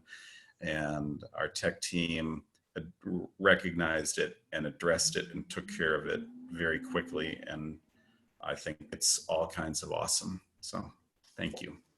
Thank you. John Walton? Yeah, a few questions. So just to clarify, I think Mr. Binder, you said we procured, but I think what you meant provisioned. We didn't buy any new Chromebooks, No. did we, to meet this need? Yeah, reprovisioned our existing Chromebooks. Right. You know, I guess my concern is, and I appreciate that they rent a facility from us, but you know, I know there's probably a number of districts that have a similar need. So I guess my concern would be, why would we do it for this district, or this school, and not other ones? Why wouldn't we take into consideration the needs of other schools around us as well? I mean, what made us decide that they should get first dibs or first shot at our extra Chromebooks, and we wouldn't put that out to our other, you know, partner districts around us? I think that yeah, point go ahead, John. we really keep in mind is that we didn't seek out other districts. We did not seek out Monterey Bay Charter as well to see if they had any particular needs that we could help cover. We didn't advertise that we had older legacy Chromebooks that can be of use to other districts. I think they reached out to us out of their own initiative, and so I think that that's kind of the driving force behind this. That's not to say that there's not other districts that are not in need or more need, or how you would even begin to measure what qualifies one other district over the other. I think it's just a matter of they happen to reach out, and we happen to be in a position to help in that moment. So if other districts reached out now and we still have extra Chromebooks, would we give it to them for free? I would assume that, I guess that would be a decision for the board to make, is if we want to continue to help out districts when and wherever it's possible. But if it's not, if it's going to affect the students and affect our Chromebook devices, and like Mr. Binder said, we're not purchasing any new Chromebooks for them. We're not giving them new Chromebooks. We are using the legacy Chromebooks that we had available to us in the moment. I think another point that makes this particular arrangement obviously more likely to have just been efficiently put in place, I guess, as quickly as it had to be, was that we have obviously a history with Monterey Bay Charter. We have existing MOUs with them. In fact, when it was recommended that we develop, basically put forth an MOU for this agreement, we were essentially using some of the language that was already included in the existing MOU, in terms of where it specifically spells out liability, insurance, those kinds of things. So it was essentially something that we were able to do quite quickly, only because of our existing relationship with the Monterey Bay Charter. I will add to that as well, that in my conversations with other directors of technologies from other districts, although they're still waiting for a lot of their devices, they are not right now pursuing, nobody in the Monterey Peninsula in any of these tech meetings has asked for any help or ask to see if anybody had any extra or anything like that. No, I appreciate that. I guess I'll just, before we take the vote, I guess I'll just state my opinion on this. If we had spare equipment, and I think to your point, Mr. Mejia, you feel it's the board's role to decide which of those requesting agencies get to borrow the equipment or use the equipment, you want us to make the decision. As a board member, I'm happy to do that, but it appears you've already made the decision, so I don't feel the need to approve a decision that's already been made.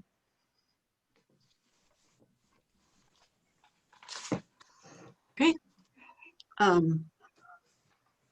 So what you're saying is that we approve it before it happens. Yes. Okay. Are there any public is there any public comment on this item?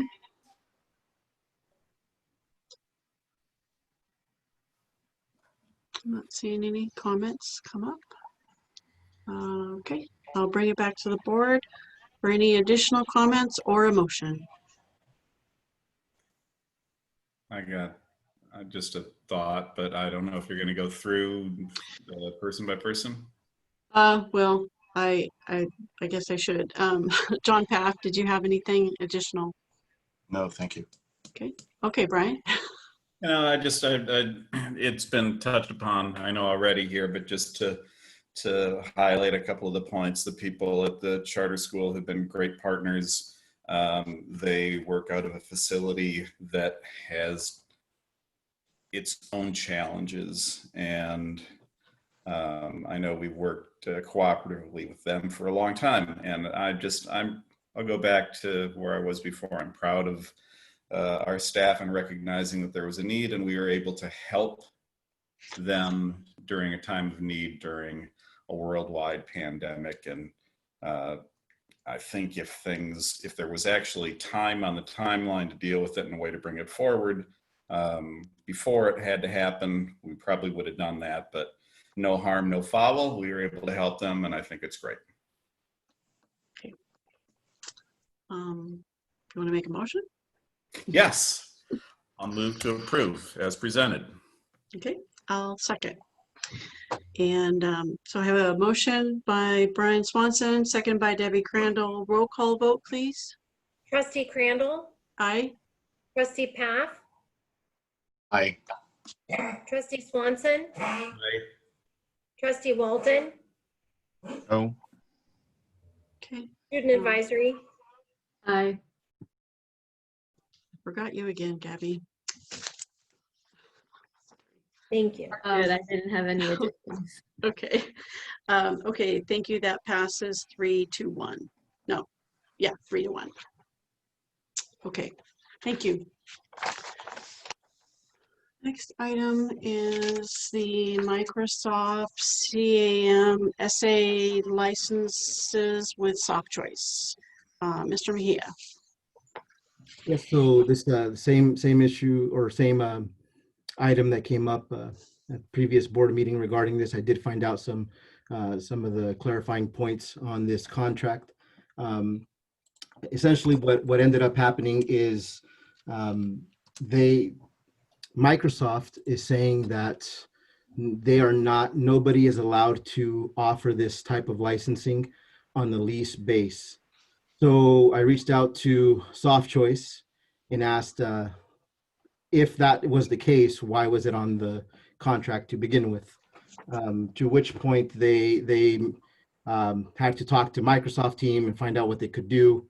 Microsoft said no, nobody cannot offer this license feature or this license contract as a lease. So they then mandated Soft Choice to remove that from their contract. And so I believe the updated contract that you have reflects that change. It does not have the lease option on there. So essentially what that means for PGUSD is that we have to pay $16,364 annually for the next 3 years if we want to continue to use our Microsoft Office suite, if we want to continue to use or be able to upgrade Windows 10 whenever we need to, if we want to ensure that we're licensing our servers throughout the district. Okay, thank you. This is a return item too, so we'll go to the board for additional questions, comments. John Path? How many licenses, how many pieces of software are out there? There's actually quantities on here. Yes. So we don't have this on every Chromebook. We don't have. Well, we have, they put the number here of 2,000 for, this is for Office 365, which is the one that most people would have access to. That actually is unlimited. I think they right now we're able to push that out to anybody and everyone who might need that. So although the contract says 2,000, we're not currently anywhere near that. I think last I checked, we were only using about 200 licenses of that. Okay, thank you. Okay, Brian? I appreciate you going back and getting clarification on this. I don't really have anything more that I need. I'm just glad that we were able to figure out just what was wonky with it, and now we know. Right. Okay. John Walton? No questions. Okay. Public comment on this item?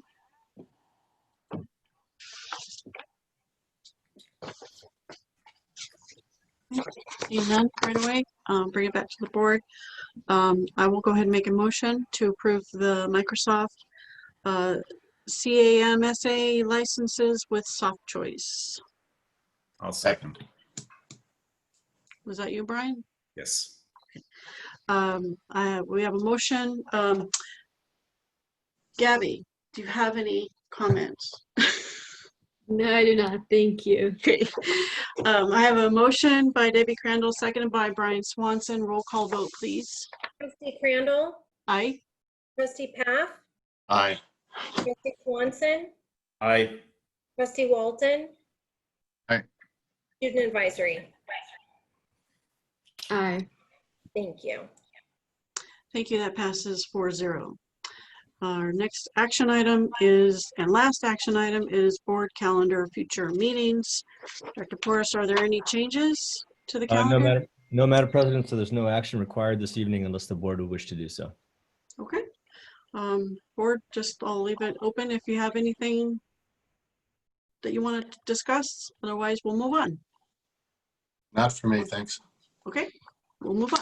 Thank you. Our next meeting is September 24th. Is that next week? Yes, it is. We have to have the item that Ani presented, the second hearing and into the state by the 30th, if you recollect. That's right. That was a special meeting and then we changed it. Okay.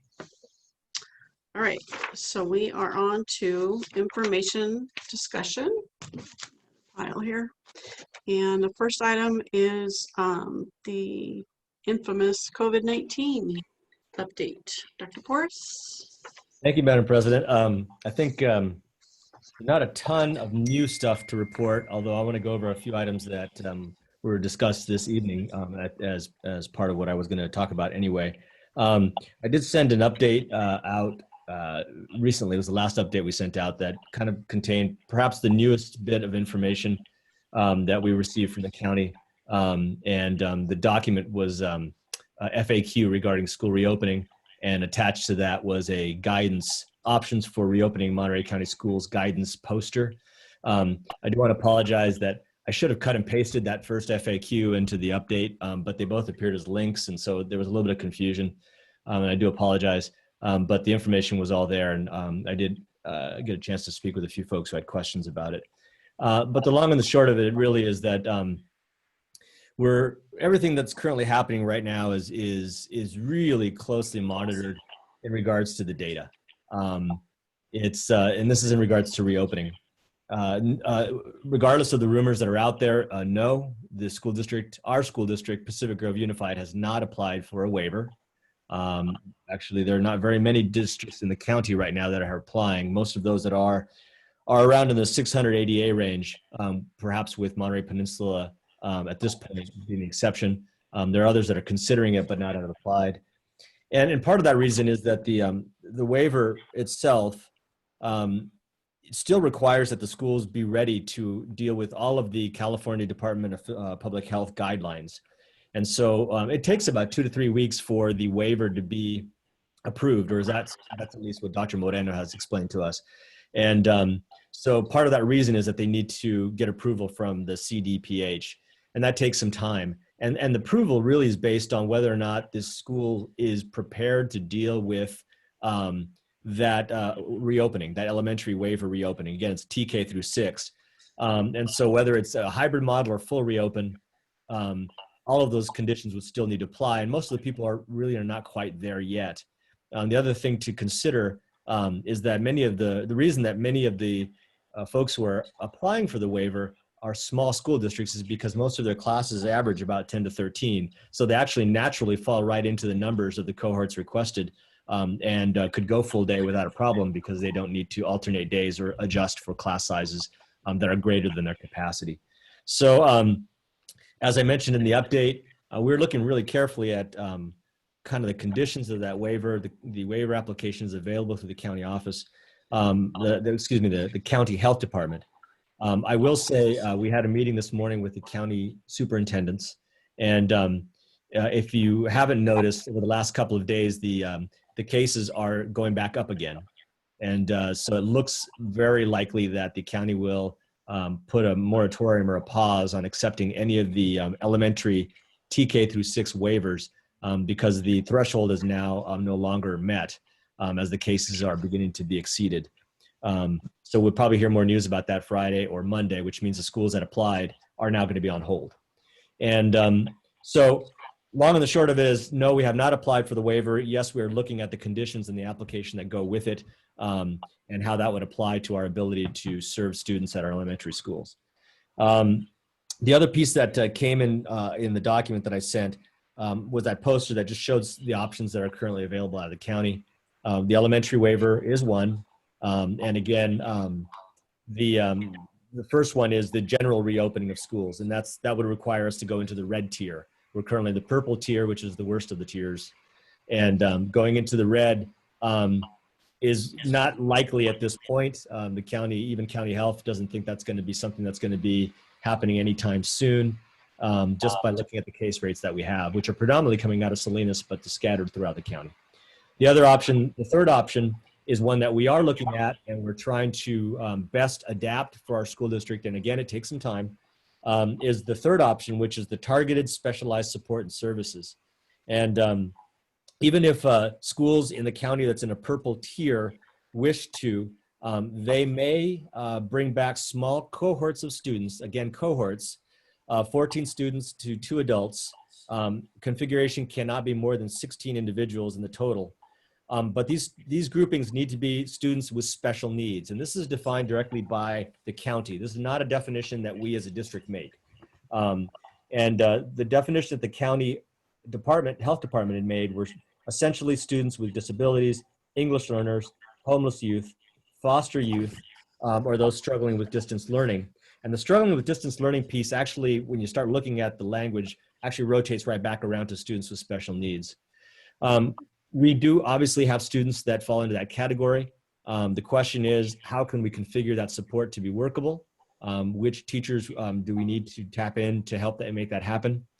We are already considering and working with the testing aspect or the assessing aspect of students with special needs. That is dealing with the LPAC for our English learners, and then looking at the testing needs for our special needs students. Because you can't really do that testing online, it has to be in person.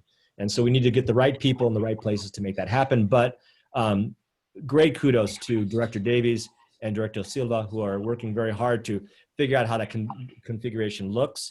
And then we'll continue to proceed with, can we bring back more cohorts and what would that look like? Bearing all of that in mind, I think it's really important again, and it was mentioned earlier, and I did mention it in different updates along the way. The personnel in PG, the teachers, the staff, don't have a decision in this directly. This is all on data. And the decision that comes into play are really more about when it's ready, when we are ready to open by permission from the county or the state. Are we prepared to do so? Is the building, are the facilities safe? Can we properly clean and disinfect? If you recall, on the district website, there's the operational plan and the academic reopening plans. Those plans are still there, and it requires a tremendous amount of work by our facilities folks to make this happen. So those are really the bigger conditions. And so again, I applaud our teachers. And I know they want to be back. I know our classified staff want to be back. But the decision around that is really largely not in their control at this moment. So we're going to be looking carefully at what we can or cannot do as a district. The other piece that was discussed today a little bit at the county office was taking a look at what a blended model or hybrid model might look like for schools. If you reflect back on our academic reopening plans, which again are posted on the website, we have our options laid out for what the district would look like after the spring break, because that's what we tentatively had aimed for. What would blended or hybrid learning look like? And we've learned a lot through distance learning so far. And we're learning a lot as we talk to other districts. And I think the plans around hybrid learning or blended learning are going to have to change a little bit because the task is a bit more monumental than we thought it would be. I think most schools are going to say that anywhere in the state. So to that end, I'm recommending that the board have a discussion. And at this point, we're recommending the October 1st meeting to have a discussion to review the operational plan and the academic reopening plans as they stand. The board wanted to do this anyway. We needed to revisit those plans before we took any action. That's an opportune time for the board to take a look at what we currently have in place and to say, okay, we're either going to change the dates that we project or we're going to change our approach a little bit. And again, I can say the October 22nd timeline, I don't think is feasible at this point. It doesn't look like the numbers are going to relate to that anyway, so the board would still need to take a look at those dates. It'll be a good opportunity to have a discussion about that, take a realistic look at where we want to head, and then we can regroup and make adjustments as we need to. I think the timing is good. We are not under a tremendous amount of pressure to make those changes because right now the data in the county is not lending itself to a quick change. So that's all I have for this evening. I know there's a lot there. It's just a complicated issue, a lot of moving parts. And we're doing the very best we can to be as transparent as we can with the information we have. I did get a comment, and it was a great conversation. A parent had called and asked if there's any way to get some of this information out quicker. And I just commented that as soon as I get it, I need to take just a little bit of time to process it and make sure I kind of understand what's happening. And once I kind of grok it a little bit better, then I can put it out there. But I really don't want to put things out immediately until I have a better understanding of how it impacts our district. So sometimes it's a day or a day two delay, but we're trying to get stuff out as quick as we can. And last but not least, we do have a very good relationship with our peninsula neighbors, Carmel and Monterey Peninsula Unified. We've been talking, the superintendents at least, and I know the staff and directorships have been talking a lot. And you know, Monterey has a really very different condition than we do in regards to the services that they need to provide. And to that end, sometimes you'll see Monterey Peninsula accelerating forward just simply because of the needs they have to serve. And so there won't be, while we talk a lot, we're not going to always have a great alignment. It's just because we can't, and the needs are different. But we'll do the best we can. And happy to entertain any questions and answer whatever I can answer at this point in time. Thank you for that update. Yeah, and the information changes too. By the time you send the email out, it's going to change again. But yeah, you know, I don't think I have any specific questions tonight. I think you covered some of the things that I was thinking about, including when we would be discussing it, because before we know it, it's going to be October. So sounds like we might be putting it on the October 1st calendar. We'll talk about that in a little bit. So I don't have any questions. Board, do you have any questions? John Paff? No question, but I want to reiterate, we haven't applied for a waiver. I'm pretty sure as a trustee, we would know when we apply for waivers. That's going to come to us. And quite frankly, given the state, when someone says, you know, you're at 13.9 and the threshold's 14, that's going to change day to day. And there's a 14-day waiting period on virtually any real decision for very rational reasons. I mean, things do change so quickly. So I appreciate you going through that tonight and keeping us informed. You're welcome. Brian? Nothing other than I like the idea of hanging on till October 1 to really dig into having that discussion. You know, it's, I wish I was optimistic about the direction of the numbers of cases that we're going to be seeing as the doors and windows close up for winter in our community, but that's what we're looking at. And so I don't think it's going to get better before it gets a little worse for a while. Tom Walton? Thanks. Yeah, Ralph, I don't know if you want to talk about it this evening or maybe in your next update, but I think, you know, when I talk with parents and community members, I think there's still some confusion about where we're at today, distance learning versus everyone goes back to school the way it was versus hybrid. And I think one of the challenges I have as a trustee that I could use your help on in a public meeting is to really explain what hybrid looks like, even if we did get a waiver, because, you know, I think we're going to go through a period probably where some of the students or some of the classes come back, but for whatever reason, there's going to be a certain number of teachers or students that aren't able to come back right away. So we're going to be in sort of a, you know, half still distance learning and half learning on site type of model. And that's very complex to manage both administratively and from a teacher student ratio and quality of teaching standpoint. If you have some of the students still doing 100% distance learning and some of the students back, because I still get emails from parents about let's get all the kids back to school. And I don't think it's going to be, you know, one Friday we're distance learning and the next Monday we're all back at school. So I'm hopeful as the plans evolve, maybe you can talk about what that slow transition back to the campuses look like, because I think we oversimplify what that returning to school looks like sometimes. Absolutely, Trustee Walton. And I think, you know, that I think on the first, we'll be able to have our site administrators also share a little bit about that. And yeah, it is going to be very complex, which is why also I think it's going to change a little bit from the description of the hybrid plans that we currently have on the website. You know, you can open those and certainly get a good reference of what that would look like. Well, what it looked like when we first talked about it. And you're right, it's going to look different. Transition is going to be a little bit different. So I think the October 1st will be really the best time, because then we can kind of give you, we're going to talk about this as an admin team as well, because we want to revisit, and then we'll be able to talk about it a little more in detail on October 1st, and then be able to get out some more information then. I agree, it's very confusing, it's very difficult. You know, I have a few neighbors in town, you know, and I get home after work and sometimes we'll talk, they come up and ask, and I'm glad they are. And we talk a little bit about the complications of it. And you're right, anytime we get some clarity helps out a lot, so for sure. Thank you. Gabby, did you have anything that you would like to share or ask? I don't really have any questions at this time. I'm interested to see how these plans for maybe hybrid learning or anything like that is going to go in the future. And hopefully I can provide some good input from the student perspective once we get to that point.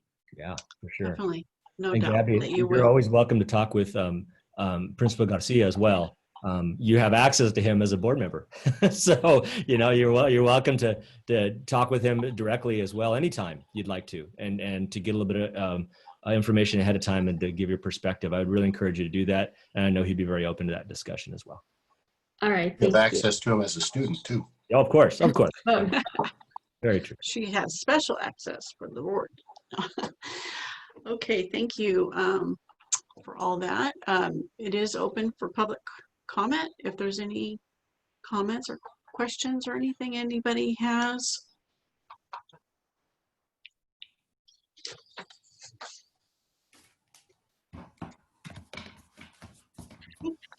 Not seeing any. So we will, as we stated, we will probably not touch on it too much more on September 24th, but we'll put it on the October 1st and talk about that a little bit more, see what's happening at that time. Next item is the Student Resource Center at Pacific Grove High School. Principal Garcia.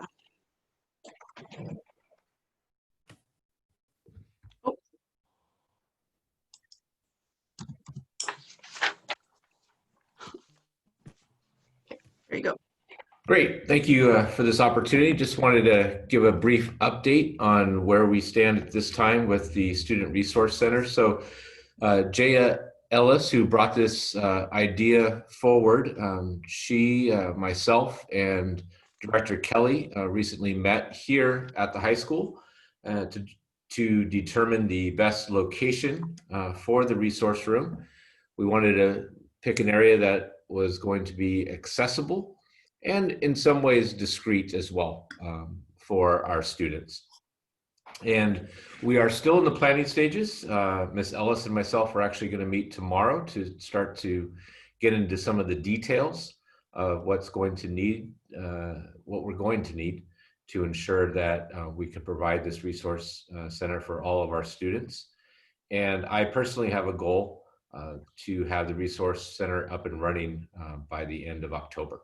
So as we get closer to that, we'll be coming back to the board with more information and direction. What's the funding like? Is there fundraisers going on, or?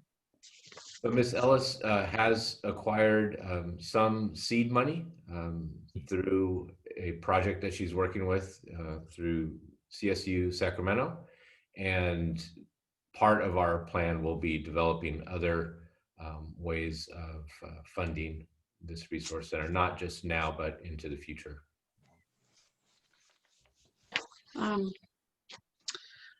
Yeah, I mean, I have some questions, but I think it's probably further in the process, so I'll wait and see. I'm sure you're working on a lot of details, so thanks for bringing this back and doing this, because I thought it was a great idea. Board, any other questions or comments? John Paff? Well, as I read this wasn't listed as a student resource center, so we've changed the scope, which is good, because community resource center is a little more difficult, actually quite a bit more difficult. I guess I'll be interested in hearing back where you would think that there's a place on campus. You're concerned specifically, I think, with the high school students, which is fine. Again, that keeps the scope more rational. And I guess we need more information. I think that trying to approach it by the end of October would be a bit of a rush, quite frankly. So anyway, thank you. Hold on one second. I have a little bit of a technical issue, believe it or not. Brian, there we go. Thank you. You're welcome. I had to switch devices because I was running out of juice and I didn't bring my power cord with me. So that said, I don't really have anything to add to the item other than I think I'm glad that that we're moving towards it. I think it's a great idea, and I'm looking forward to an opportunity to volunteer my own time. I think it'd be great to have some business from the community maybe get involved as a sponsor to help with the funding, but whichever direction it goes, I think it's awesome that we're going to make something like this happen. Great. I see Jayla, so come to you next. I just want to see if Trustee Walton, John Walton, if you have any questions, comments? No, just a comment. I really appreciate Principal Garcia, you taking this on personally. You know, we talk about the pandemic and the impact it's had on the students and teachers and administration. I appreciate that, but a lot of us, I know all of us probably volunteered, during the summer months when we were handing out meals and things like that. And it's obvious that in times like this, the whole community is under strain and pressures. And I think having a resource center that in our small community that could in some ways ease some of the challenges the community has, I still always say the biggest eye opener for me as being a school board member is just how much of what the staff do is related more to the health of the community as a whole than just standard book learning. So I really appreciate you taking this on, and look forward to you bringing it back as soon as it's feasible so that we can have a discussion about it and see if we can move this forward. Okay. Thank you. Gabby, did you have anything that you wanted to add or ask? I do not at this time, but thank you. Okay, thank you. Okay, I see Jayla, who has brought the idea to the board. Did you have anything that you want to speak to? Yeah, on the funding. So the program that I am does cover like a majority of starting it more than anything. So I feel like funding isn't a big issue. It's more like just getting space to start it. Because the internship I am is helping people with business ideas or any type of ideas push it into their community. And then we also do have a GoFundMe started as well. And then there was also, I met with high school principal of Monterey High, Principal Newton, and he said that I checked out their resource center and he was willing, they said they have so much backload, like a lot of donations, that he's willing to help us start one as well. So I don't think we're really necessary of like funding and the things that we need. It's more of just like a room and when we can start it rather than anything. Okay. Well, that's good to know. I'm sure you guys will figure it out and we'll be anxious to hear about it. Is there any public comment on this item? Debbie, if I could just ask Jayla a quick question. Yeah, go. Sure, go ahead. Jayla, since this is a public meeting, a lot of the public that are listening or read the meeting notes later may not know where your GoFundMe site is if they're interested in it. Perhaps if you could provide that to Ralph or the clerk of the board, they could add that to the meeting minutes in the future so they could look that up in case they're interested.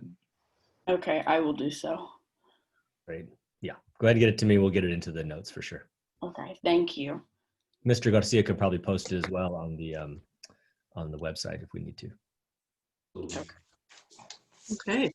Well, I'm not seeing any public comment at this time, so thank you again for bringing this back, and we look forward to hearing updates and how, if at all, the board can support that as well. Thank you. Okay, we are on our last item, right? Yep. Future agenda items. So we have the October 1st. I'm just saying the facilities and restrictions guideline during COVID, October 1st. So is that's part of the discussion? That'd be a separate item. We spoke about this in a previous meeting. This is in regards to the board helping give some guidance in regards to which outside groups do we allow to use the facilities and which we don't. Oh, yes.